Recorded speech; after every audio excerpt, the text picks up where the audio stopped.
Hi friends, host Eric back here again at the studios called Signify Studios. It's not that the name's not memorable, it's that I don't have any memory. I have very poor short-term memory. So, you are associated with the animal. You also play with Azelia Snail, is that correct? Yes. And what is this band called? These gentlemen here are Mid-Coitus, and I play with them also. And It sounds like they might be biologists of some sort, or medical students. Sexual medical students. Okay. Yeah. Okay, interesting. So, they play with they're basically studio drum and guitar. Yeah, and kind of a core rhythm section for some of the acts on the tribute night, or the celebration. And that was you playing bass. Yeah, I was playing bass. And is that your primary instrument?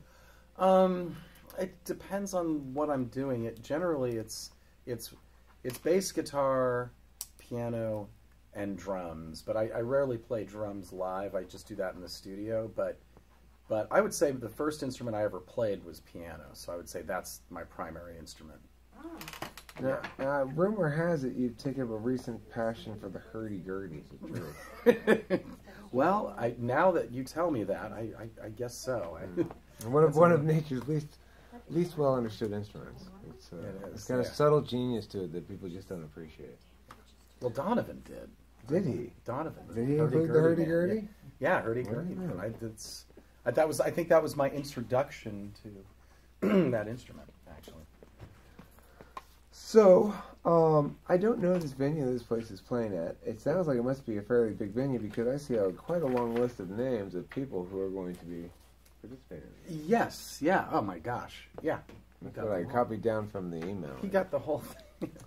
Nicely done. But this part actually isn't bands. This is the address of this place. So that's not bands. These other ones are. That's all the bad stuff. I have not seen or heard of any of these bands because I'll tell you why. I only recently started going out of the house again after a fairly long hiatus of kind of holing up.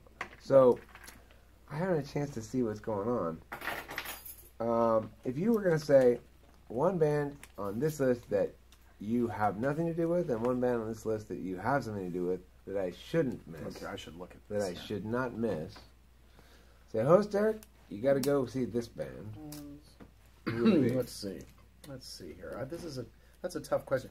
I am not involved with Vertighost, but you should see them. And I would say Panthar as well. Those are two that I would. That's a tough one because I enjoy all of these people. And then, of course, I think the finale you get to see everybody. Panthar. See, it would seem to me this name would lend itself to being mispronounced. Because I want to put the accent on the first syllable, right? Panther. Right. Like Panther. Right, yeah. Okay, so Panthar, though, is not Panther, it's Panthar. And then the other one you mentioned was Vertighost. A bit of a play on words there. Yeah. Interesting. Now, do you guys have any affiliation with or familiar with or know anything about, or do you ever play at the Church of Fun? The Church of Fun. Have we ever played the Church? We've been there. That's right. We've Kizzy never played there. I've never played there, but I've been there and I've had a lot of fun. It's a fun place. The only reason I ask is because the person through whom I got connected with Azelia, is somebody who also hooked me up with a gig there. Oh, okay. So I just thought maybe you guys had something. I don't know. Now, we know some people who played there. What was it, Feral Kizzy? Yeah. Played there? Yeah. I think we went to see their show there. That's a great place.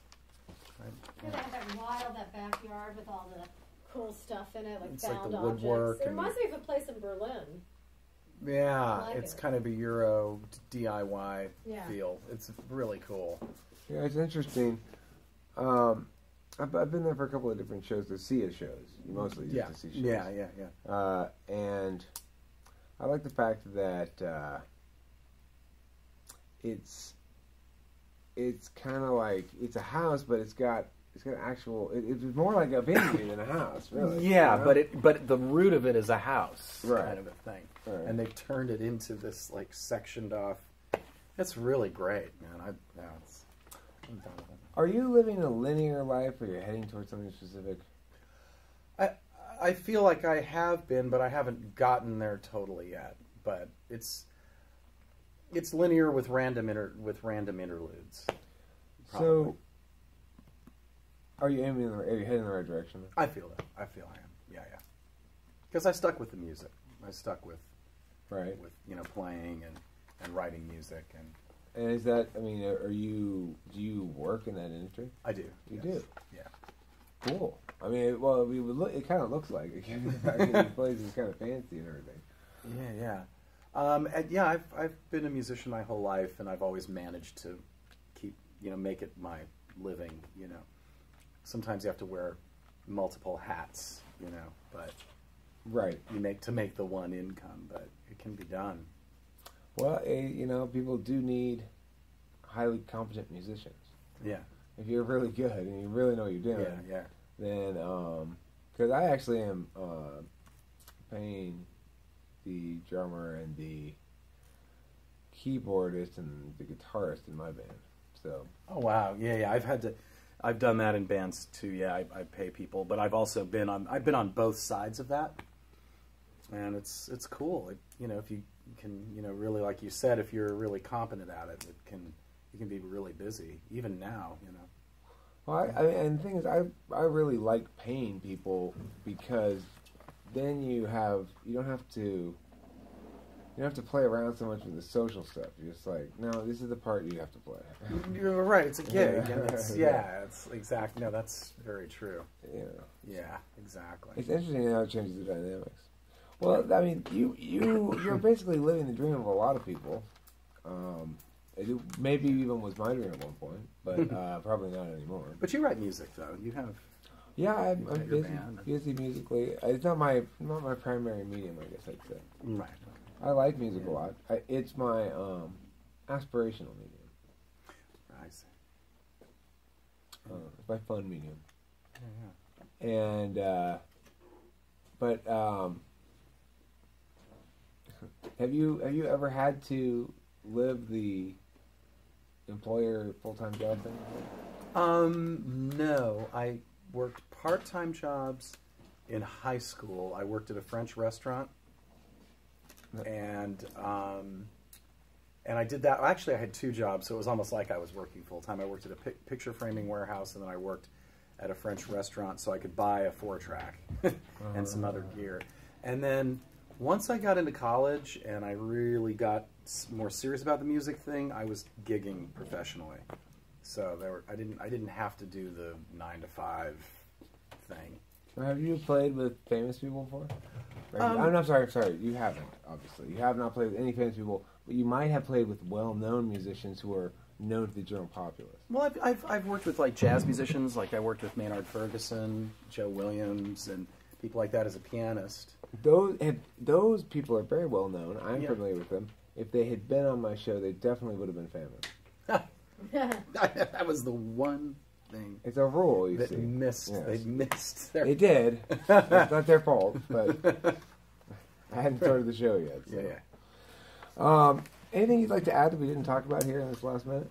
Well, really just that this is like a dream come true for all of us as huge, Bowie devotees, to be able to play these songs and to realize the sheer scope of his career. It's pretty mind-blowing. I've listened to Bowie my whole life, but it's just doing this, getting a show like this together, you realize, my God, there's just so much music. When we DJ at Ace Hotel on the rooftop, I usually get to about 2 or 3 hours in, and it's literally all David Bowie cuts, and we still have many more eras and phases and records and things to go through. It's kind of remarkable. Okay, then. Yeah. You asked for it. All-time favorite Bowie song.